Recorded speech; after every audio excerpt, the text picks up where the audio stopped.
Okay, welcome back to The World is Storytelling. I'm here with Ed Pook. Wonderful name, wonderful gentleman. And an amazing chef. So tell me, I've always been very curious about how you ended up in Castle Douglas. Nice place, but little bit, out of the fine dining scene. It's a fair way from certainly where I grew up in Surrey and the fine dining thing. And yeah, I mean, it is a glorious corner of the world. I moved up, 2015. So 8, whatever it was years ago. After spending a few years living in the mountains and having a whale of a time falling down mountains and trying not to die, I moved back to Surrey, which is where I'm from, as the accent may not. Surrey, I'm from Surrey. And I was there for about 6 months post mountains in my house down there. But I think within 5 minutes of me walking back into Surrey, I realised, I don't want to be in Surrey anymore. I've had enough of the rat race and climbing over everyone, and house prices alone were just obscene. So yeah, decided to come north of the border.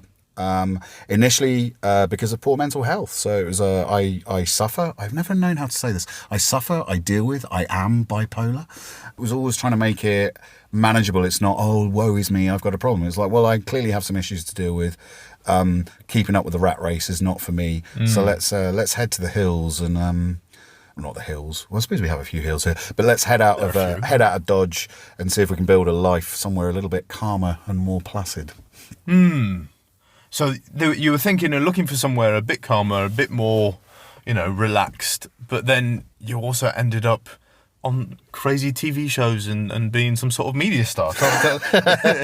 Yeah, we've done a wee bit of telly. I remember initially when I moved up, I hadn't planned on opening a restaurant. I'd planned on doing cooking because I've always been a chef, or I've always worked in hospitality. Yeah. But I didn't plan on a restaurant, and it was actually the restaurant I now have. The bank was my sister's bank, and they said they were closing, and she basically put down the phone, picked it up, and went, right, who's the landlord? Can we get a restaurant in here? Important to say that the restaurant is in an old bank. Yes. And we nearly called it the Old Bank, but it's now Mr. Pook's Kitchen, because it is my kitchen and my surname is quite unique and people like a bit of a giggle about my name. And even Google thought I was Chinese restaurant, which was quite amusing. But yeah, so when I moved up, I mean, I've always been into fine dining, great food, and a lot of, particularly inspired by French cooking, you talk about terroir, whether it's for the wine or whether it's the food. So I very much wanted to cook wherever I was and get the best goodies that I could.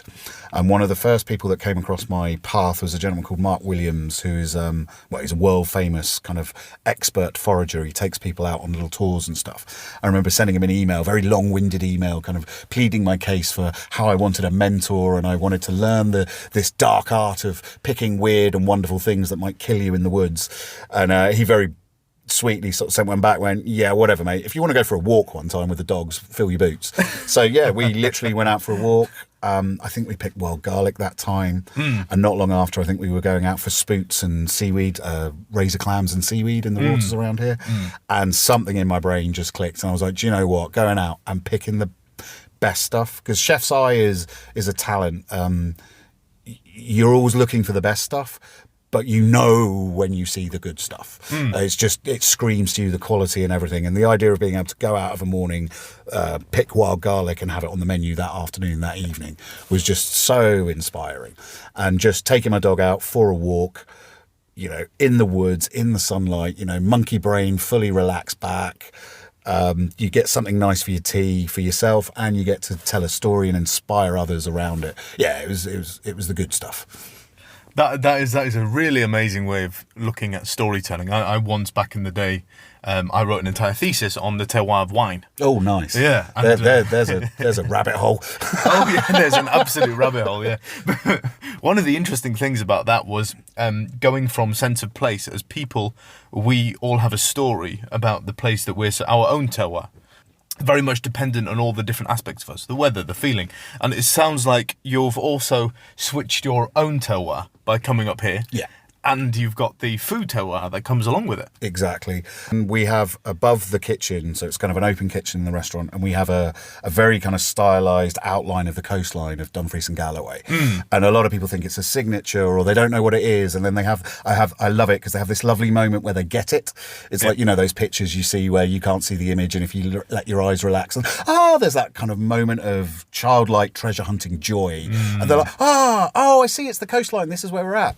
So A, they get that little joy, and B, for us, that is above the kitchen, so it's to remind us to cook our terroir. This is our region, this is our food, this is our land, and we want you to have the best of it, and we want you to enjoy it, and we welcome you, sort of thing. Being fed, being around all the local purveyors, producers, the local foraging, it's such a powerful thing that, certainly for my own personal mental health, being connected and linked to the land, rather than, I could go to London and maybe open up a fancy restaurant and get a Michelin star and be paying bills for the rest of my life and maybe do a bit more telly, but I would probably hate it very, very quickly. Whereas here, I go home. I lived in a yurt for 5 years before I set the restaurant up. I go home to my dog on the farm. We have smoked lamb from the farm, so I'm there from birth to plate. Yeah, it's a good place to be.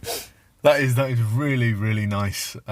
Really nice to hear. It's so much more of a sustainable way of living, both mentally and physically. Yeah. And you're giving out phenomenal food to other people and yourself, and it's got less of an environmental footprint because it's not coming from the other side of the world. Well, I think from certainly an environmental point of view, there's two things I think that we can do that like low-hanging fruit from the climate change or environmental or just more sustainable food. It's distance and accessibility, really. So the less it travels and the closer you are to it, the better it is. You're not burning dead dinosaurs to get it to you, to refrigerate it, all that kind of stuff. And it's just, you're so much more connected with your land. You're not just going to generic supermarket to buy nappy packed, chicken that's could have come out of God knows where.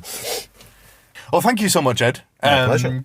Give us a little bit of details where you at. Where can we find your food? So we're in Castle Douglas, which is in Dumfries and Galloway, which is the bit in Scotland that no one's there knows we're there. You go on the motorway up to Glasgow and Edinburgh. Mr. Pook's Kitchen, we do breakfast, lunch, afternoon teas, dinners. We cook the good stuff of our region. Come say hello. A phenomenal place and a phenomenal area. So thank you very much, Ed, for coming on The World is Storytelling and sharing with us your story. Thank you. Pleasure talking to you. Thank you for listening to this week's episode of The World is Storytelling with me, Ronnie. To support the continuation of The World is Storytelling, follow us, subscribe wherever you get your podcasts, buy the book, and book yourself an inspirational workshop on how storytelling and the sharing of stories can make the world a better place. Thanks again for listening, and have a wonderful, wonderful day.